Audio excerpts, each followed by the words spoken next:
भक्ति में फेर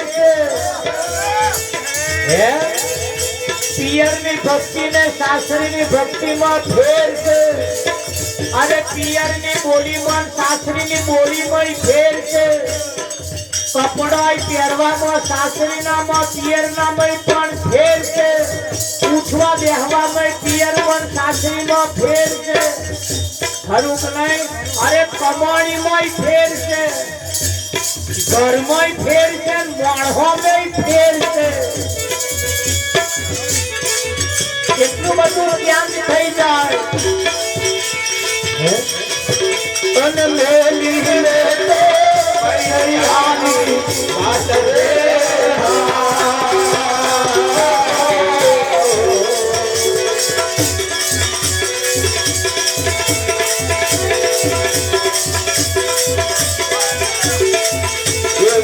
सरिया सुखनी रात कमले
વાહ વાહ. સંતમાં પુરુષોનું કહેવું એમ કે મને સદગુરુ મળ્યા પૂરા અગમ નિગમ નિગમ લાગુ. કેવા મળ્યા? પૂરા મળ્યા પૂરા. તારે ખબર પડી અગમ નિગમ ની તારે ખબર પડી તો પૂરા મળ્યા તો અધૂરાય હશે ને ગોવિંદભાઈ? ધોન રાખજો, અધૂરા ભેટાઈ ના જાય. હે હમણે કુંભ મેળો ગયો, કુંભ મેળો. હે જે કુંભ મેળો 144 વર્ષે પછી આવે, એટલો પવિત્ર મેળો જેની અંદર કરોડો માણસ ઠલવાઈ ગયું. કેટલું? કરોડો માણસ ઠલવાઈ ગયું. નદીના આ કિનારે થી પેલા કિનારે ઉતારવા વાળા 30 કરોડ રૂપિયા કમાયા. કેટલા? નાવડું ખાલી ચલાવવા વાળા આપાહી પેલપા મિલ્યાવાના તે 30 કરોડ કમાયા. ભીખ માંગવા વાળો રૂપિયો માગી ખાવા વાળો 1 લાખ રૂપિયા લઈને ઘેરાયો. તા બીજા ભિખારી કેટલો કમાયો? ઇતિહાસ આ બેના જ બહાર આયા, બીજા બધા બહુ બહાર આયા પણ નહીં કહેવાત. પણ આટલે જ આપણે સમજી જવા. હવે આટલો મોટો પવિત્ર મેરાની અંદર 144 વર્ષે જવાનું મળે. હવે આ ગયો, હવે ફરી તો આપણો મેર આવે જ નહીં.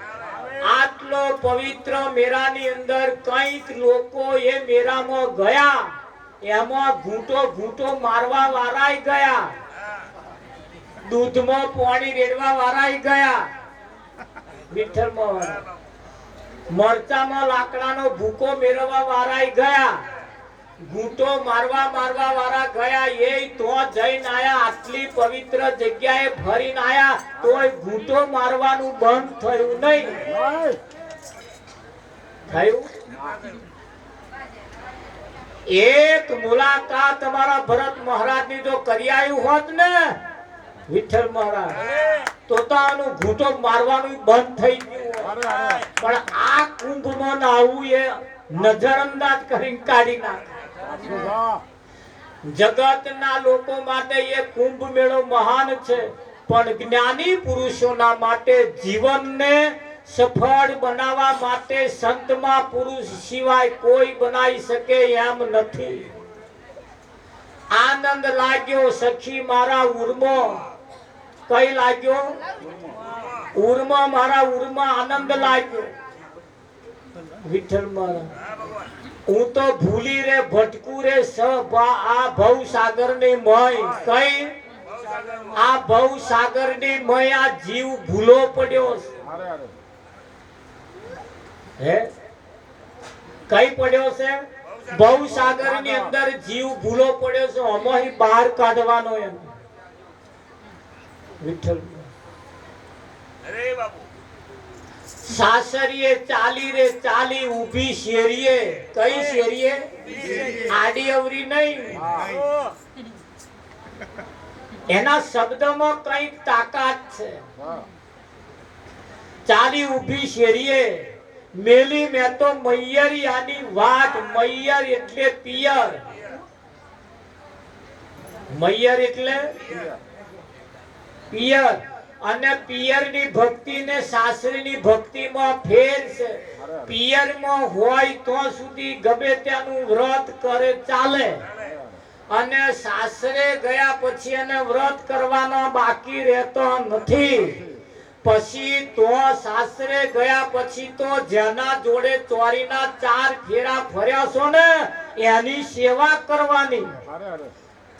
વિઠ્ઠલમાં હા, તો આગળ કયું વ્રત લેવાનું? પોતાના ઘર વાળાને જમાડ્યા વગર ના જમવું એવું વ્રત લેવાનું. આ તો ખબર નહીં કઈ પૂછીને વ્રત લઈ આવ્યા છે. તે પેલા તો ખાવાનું મગાવે. શેમાં હતું? જોમફળ લેતા આવજો, મેં વ્રત લીધું. સફરજન લાવજો, કેવડો મેઠા વગરનો લાવજો. ના લાવ્યો હોય કકરાટ કરે કે ના કરે? આ વ્રત કહેવાય? પણ સાસરીની ભક્તિમાં પિયરની ભક્તિમાં ફેર છે, પણ એ ફેર વાળી ભક્તિ શીખવાડે કોણ? એ તો આવા કોક અમારા મોનસંગ મહારાજ જેવા મળે તો મેર લાવે. હે કેવા મળવા જોઈએ? અને જો આ આજનું કહેલું છે એવું નહીં, કેટલા વર્ષો પહેલા આ કહેતા ગયા. કહ્યું કે ના કહ્યું? મેલી મેં તો મૈયારી આવે આ આપણે હોંભળીને પડી મેલ્યા જેવું નથી. હો ધ્યાન રાખજો. પિયરમાં જે છે એ ઢેંગલા ઢેંગલીની રમતો રમીએ ચાલે વિઠ્ઠલમાં. નાના છોકરા હતા તારે વાડેહી ઘરોડો તોડી લાવીને એના બળધોએ બનાવીને ખેતી કરતા હતા. હવે સમજદાર થયા, હવે એ ચાલે? હાચુકરા જોયે કે ના જોયે?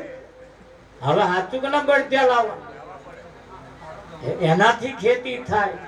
એટલે પિયરની ભક્તિમાં સાસરીની ભક્તિમાં એટલે એક જ બાજુ ના હેડતા પાછા. ઊંચો વાળા ધોન રાખજો. આ તો ઘણું ખરું પણ પેલપા જોડે. સદગુરુ મળ્યા પછીની જે ભક્તિ છે તે અને નતા મળ્યા તારની જે ભક્તિ છે તે એમાં ફેર છે વિઠ્ઠલમાં. હા, સદગુરુ ના મળ્યા હોય